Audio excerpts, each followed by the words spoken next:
Greetings, everyone. Thank you for joining today's enlightenment section on the African Business School at UM6P.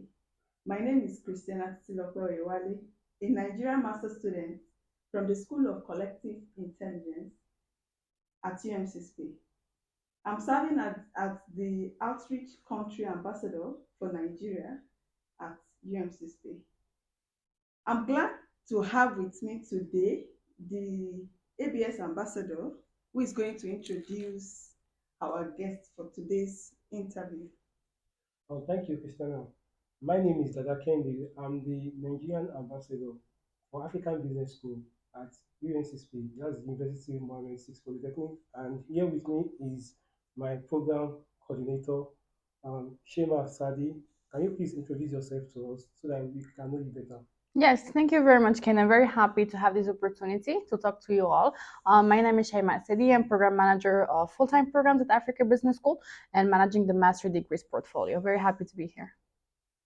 Thank you so much. Thank you for accepting our invitation. Sure. I think this really confirms what I heard that you're so supportive. Thank you so much. So the first question I'll be asking is about admission process. Mm-hmm. Can you please provide a brief detail about the admission process for ABS? Sure. So at ABS and the programs that we're specifically speaking about right now, those are the master degrees that are full-time. For those, we adhere to UM6P admission rules, which have three steps. The first one is the screening of your student file. So upon application, you will be asked to submit specific documents or admin documents, things that are related to your previous academic background, etc. After that screening, we will get back to you, and then you will jump into step two of admission, which is taking the main admission test. For our master degrees, the admission test has two steps. First one is a written exam.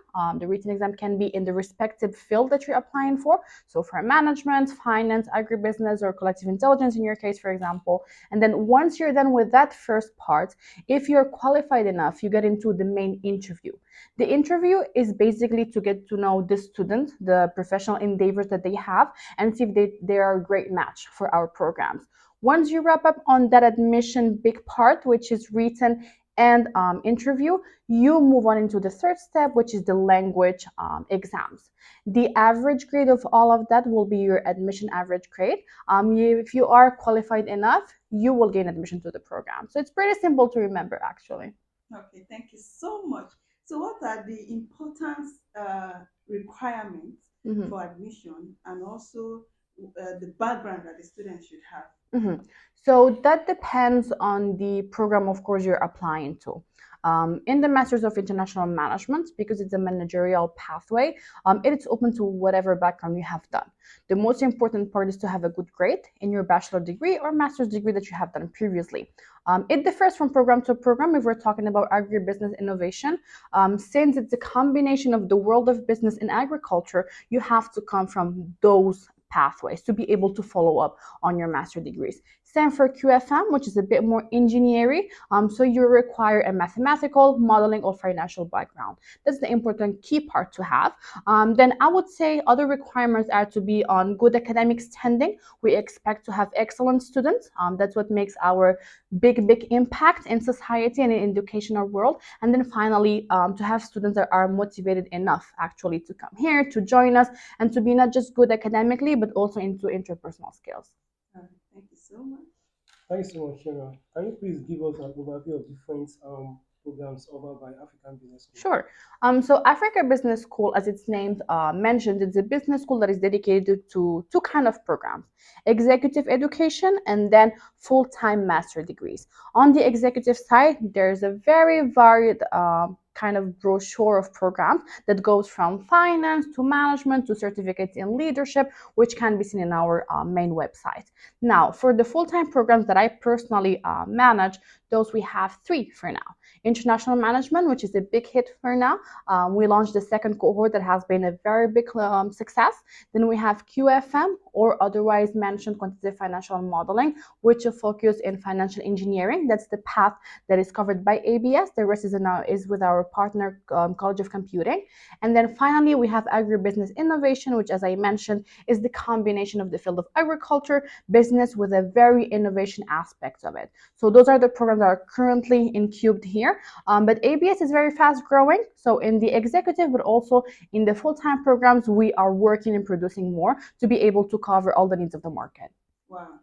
Thank you so much, Shema. So, are there any new programs or the one existing program that have Mm. already changed? Do you have any program that have Yeah, we actually have news, which is our master's in financial engineering, which will be coming back. It was a very good cohort that we had last year. They just graduated. Their impact on the professional development, professional market was really good. So we're happy about rebranding it. We're currently working on it. So we will probably let you know when that is finalized, and we will make sure that it is shared within our social media. Thank you so much. That was so wonderful. Please, can you tell us about the curriculum and courses in terms of how ABS ensure a practical and hands-on learning experience? Well, I'm glad you brought up that point. I think when ABS was conceived, the main pillar of it is to make sure that students do not have just a theoretical pathway, but when they join, they are actually very involved, engaged, and hands on. We believe that the best way to teach is to have students triggered by the materials, to have them engaged, to do their own personal projects. So that's why within all the full time programs, professors are asked to provide, of course, theoretical frameworks, theoretical classes in which the student get to know more about the subject, but then their assessments, their assignments go from case studies to projects to real world impactful design project, decision making. So things that empower them to get prepared for the actual job market. Because when we graduate, we just don't want to know theory. We want to make sure that we have soft skills, interpersonal communication, and being able to apply to the real world. So within each module that the master has, there is a theoretical and the project-based component. Thank you so much, Shema. That was a good one from you. So, I want to ask about the resources and facilities Mm. in available for students in ABS. Okay, so ABS, the Africa Business School, is located within the campus of UM6P in Rabat. As you might know, it's a huge campus with a lot of facilities from libraries. So the main one at campus, within the Africa Business Building, we already have another library as well. So students can just study at their ease, make sure that they're comfortable, that they create a cozy environment for them to have good results. At the same time, within the campus, from athleticism to gym to main cafeterias, so they can have a pretty balanced work and then professional life. Thank you so much. So up to onto the student support Mhm, services. mhm, Can you tell us what are the services ABS offer to help students mhm. academically? So ABS and UM6P in general have a vision of being very student support oriented, and you might have noticed that we like to be very close to our students. We like to know what is going on, what is happening, because we believe that you are the ambassadors not of just your countries, but also the ambassadors of the program.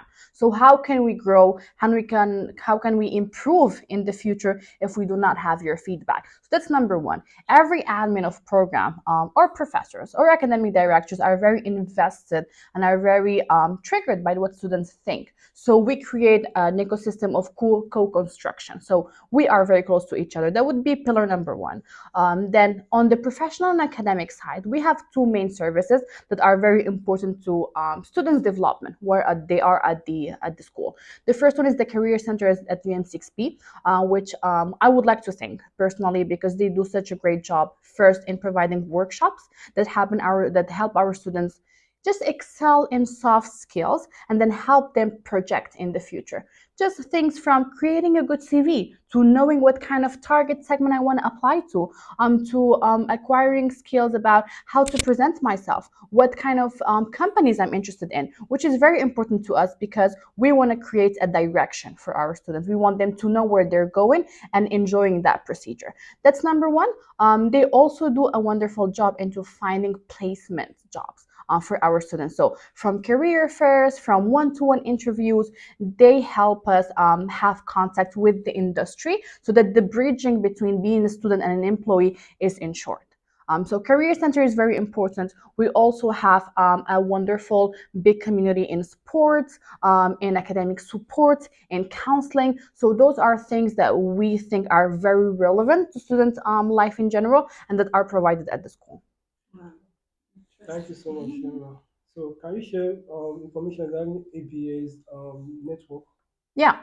So ABS network is formed by, as I mentioned, industries because we are very connected with the world of industries because we have executive programs. So we deal very directly with them, but at the same time by the alumni. Africa Business School specifically, the oldest programs in here are executive programs. So we have a lot of points of contacts in different companies all across the world and specifically in Africa, which is our focus. So the network is fostered year after year. And now that we have more full-time programs, we are making sure that the follow-up with students is provided through an alumni association. Wow, that's so interesting. So now the next question is Hmm. about international opportunities. Mhm. Are there any international exchange programs or partnership with other university organizations? Yes. So in I'm gonna answer your question in two levels. The first one is regarding the full-time programs. The international management, the financial modeling, the agribusiness innovation one. They are very Africa oriented. We want to get back to this our sources. We want to give back to this continent. So by doing that, we need to foster our links with other countries. So within the past 2 years, we've been working in fostering contributions and collaboration with different universities across Africa. We've been visiting Ghana, Kenya, Nigeria, and we hope to expand that a little bit more in the upcoming years, just to make sure that we have two kind of exchanges actually. I think that knowledge management is very important. So we're going to try to have professors coming in to here to talk to our students to give them a different perspective about what is going on in Africa in the business world from an African perspective, so that not just Moroccan students but also people coming from different African countries can relate, can see what's going on in my neighbor country in a way to construct a better approach to the future. So that's number one. Number two is within the upcoming vision is to make sure that students that are in our programs have the ability and the opportunity actually to have exchange semesters. So starting next year, we will make sure that students in different programs have the opportunity to go at least for a semester or for a journey of a 1 week, just to make sure that they meet with our partners all across Africa and then get back to us with a wonderful experience that I'm pretty sure is going to be impactful. Wow. So the last question Mm. is, how does ABS facilitate global exposure for its students? Mhm. So this, I think, this last question sums up all the points that I've mentioned. We believe that when you have a strong academic experience in which one you get to understand and know different approaches from people, different personalities, one. So you're exposed to different nationalities. And it might have been the case for you, came to Morocco, new culture, new language, new things, new critical thinkings. So I think the exposure between each other, first, it's very important because you get to discover a new layer of your personality. Then second one, when professors come in from different perspectives and from different countries, we had people from Mexico this year, from Spain, from Portugal, from Sweden, for countries all over Africa. So I think that was a great way to showcase our students' abilities to those professors who might be in the future, might be a point of contact in different countries. And then the third one is the extracurriculars. We are very keen into having our students participate in any kind of competition that is relevant to professional, academic, or personal development. So we'll make sure that whenever there's something happening on in the world that is related to what they're studying, a hackathon, a pitching contest, something that is related and they are interested in, we make sure that we help in that sense so that they make sure that in the future they have some kind of international exposure. Yeah, thank you so much. Thank I you. think the part of language really caught my interest, Mm-hmm. and I can remember that ABS organized French Yeah. tutorial for national for the students. students. Yeah, because we had students coming in, specifically from Nigeria, and from Ghana as well. And they're very good at English, right? You guys excel, it's perfect. But then a big component of Moroccan society is the French. A lot of people speak French, and we think that if you want to have enough academic and professional leverage when you graduate, we want to make sure that we give you the tools too. So we organized French seminars and French tutoring sessions for the people that needed them, and they are right now ongoing. We want to foster that as well, so that once you graduate, you can say, okay, I studied in Morocco, I learned the region Arabic because all my colleagues did, and we want to include that too in the future. We want to make sure that that is taught too, but at least that you have some kind of, knowledge about French. Thank you so much. Thank you. It was been a pleasure to have you. Yeah. So can you advise Mm, future students yes. finally, Yes. because from what you've said today, Mm, even if I'm to do another master's, I'll okay. have to come Yes. to ABS. Come. So can you advise, Mm. give a last advice to Sure. prospects? I think the most important part of students that are not Moroccans that come from other countries is to not be afraid. It's to not be scared. It's to dare. When you have ideas that are very clear, when you want to believe in your dreams, you have to. And ABS and UM6P is a wonderful place to make those happen because we believe in excellence. We believe in transformation. We are in a very fast growing world and we want our students to be engaged enough. So just there, don't be scared, and then literature yourself enough about applications, about what kind of programs you want to go in, because when you have strong grounding and a strong clear idea about what you want to do, the rest should follow. Wow, thank you so much. Thank you. Yeah, thank you so much. So this is the end of our discussion today. So if we need your help, we surely come back to you. Of course, thank you so much. I hope I receive a lot of applications today. Thank you. Yeah.